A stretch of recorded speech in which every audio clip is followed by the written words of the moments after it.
नमस्कार, स्वागत है आप सभी का हमारे YouTube चैनल पर। आज हम थोड़ा परिचय लेंगे वेद, उपवेद, उपांग, वेदांग और प्रस्थानत्रयी का। ठीक है, तो सबसे पहले चलते हैं वेदों पे। पिछले जो वीडियो में हमने देखा था कि वेद कहाँ से लिए गए हैं, किसके द्वारा रचित किए गए हैं और किस नदी के तट पर इनकी जो है रचना की गई है और किस किस चीज़ों से वेदों का और संबंध है, इनके अलग से और क्या नाम है।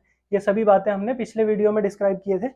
अब हम चलते हैं इनके दूसरे पार्ट्स की तरफ। ठीक है, तो वेद आप लोगों को पता है, पहला ऋग्वेद है, दूसरा यजुर्वेद है, तीसरा सामवेद है और चौथा अथर्ववेद है। ठीक है, इसके बाद आते हैं उपवेद। उपवेद क्या है? इन्हीं का पार्ट है। ठीक है, तो उपवेद क्या है? पहला ऋग्वेद है तो ऋग्वेद का उपवेद है आयुर्वेद। ठीक है, यजुर्वेद का उपवेद है धनुर्वेद, सामवेद का है गंधर्ववेद और अथर्ववेद का है अर्थवेद। देखिए, आप अथर्ववेद और अर्थवेद में कंफ्यूजन क्रिएट ना करें। ठीक है, अथर्ववेद अलग है और अर्थवेद अलग है। ठीक है, तो ये इनके उपवेद हैं। फिर उसके बाद आते हैं उपांग पे। ठीक है, उपांग को हम एक और नाम से जानते हैं जिसका नाम है दर्शन। दर्शन भी बोल सकते हैं और उपांग भी बोल सकते हैं। मैं यहाँ पे लिख देता हूँ दर्शन। ठीक है, दर्शन और उपांग। अगर एग्जाम में पूछता है कि 6 दर्शनों के नाम बताओ या षट दर्शन कौन कौन से हैं, तो आप लोग यही सेम चीज लिखेंगे जो यहाँ पे लिखी है।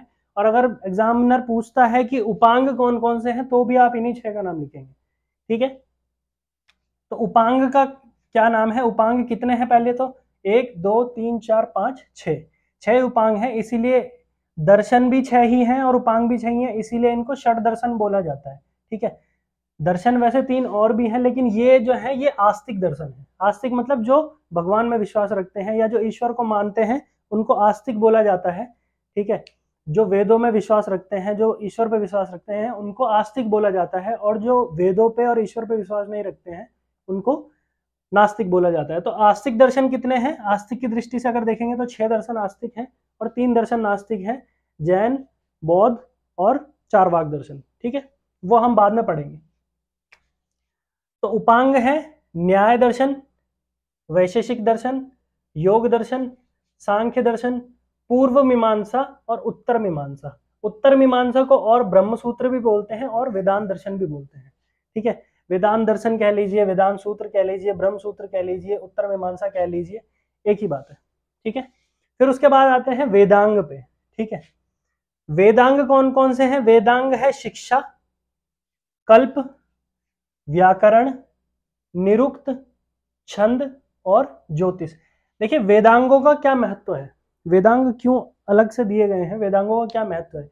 वेदांगों का महत्व यह है कि वेद एक बहुत ज्यादा आम मनुष्य के लिए पढ़ने के लिए, उसके लिए बहुत ज्यादा नॉलेज की जरूरत पड़ती है। ठीक है, हम ऐसे ही नहीं कोई वेद उठा के पढ़ सकते हैं।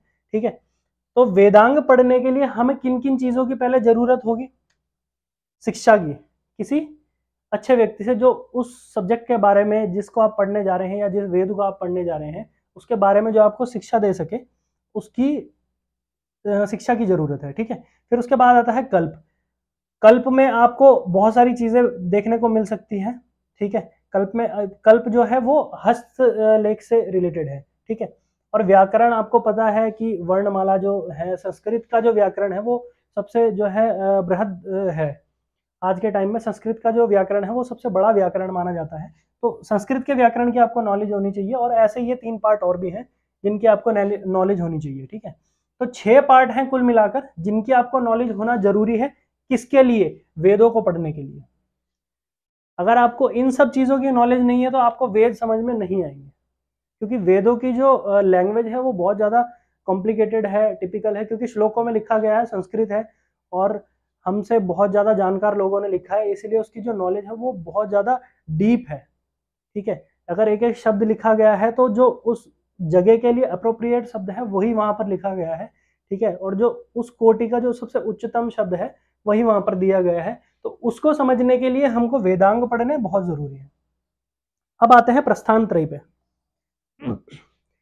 प्रस्थान त्रयी 3 जो ग्रंथ हैं उनसे मिलकर बनता है, 3 अलग अलग ग्रंथों से मिलकर बनता है, जिसमें पहला आता है गीता, श्रीमद् भगवत गीता। ठीक है, जो आप सभी लोग जानते हैं। दूसरा आता है उपनिषद, उपनिषद हमारे 108 तरीके के हैं। मुक्तिका उपनिषद के अनुसार 108 जो है उपनिषद बताए गए हैं।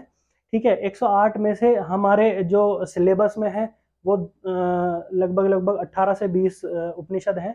ठीक है, जिनमें से 10 जो हैं प्राचीन उपनिषद हैं और बाकी 8 या 9 के आसपास जो है वो योग उपनिषद हैं। ठीक है, और तीसरा आता है वेदांत या ब्रह्मसूत्र या मीमांसा, कुछ भी कह लीजिए, या वेदांत।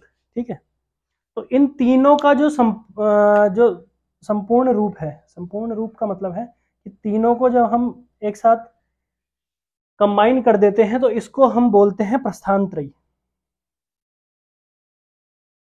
गीता, उपनिषद, वेदांत या अदर कोई भी आप नाम ले लीजिए, तो इन तीनों ग्रंथों को मिलाकर कहा जाता है प्रस्थान त्रयी।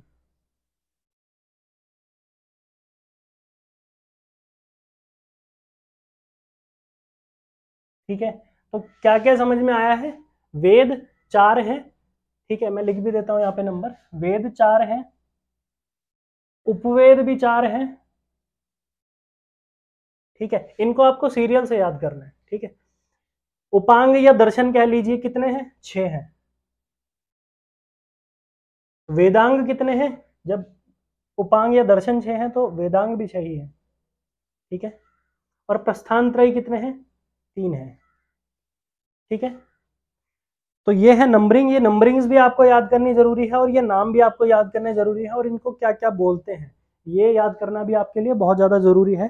तो अगर एग्जाम में पूछते हैं तो इस टाइप के शॉर्ट क्वेश्चंस बहुत बनते हैं कि यजुर्वेद का जो उपवेद है वो क्या है, या उपांग कितने हैं, या वेदांग कितने हैं, या वेदांग में जो व्याकरण है, ठीक है, वो किस प्रारूप में दिया गया है या किस संबंध में व्याकरण को वहां पर बताया गया है। ठीक है, प्रस्थान त्रयी जो है वो किन किन ग्रंथों से मिलकर बनता है, प्रस्थान त्रयी को प्रस्थान त्रयी क्यों कहा जाता है, ये हम आगे पढ़ेंगे। ठीक है, ये बेसिक एक आउटलाइन था किस चीज का? वेद, उपवेद, उपांग, वेदांग और प्रस्थान त्रयी का। आज के लिए इतना ही, धन्यवाद। Subscribe now and press the bell icon. Never miss an update.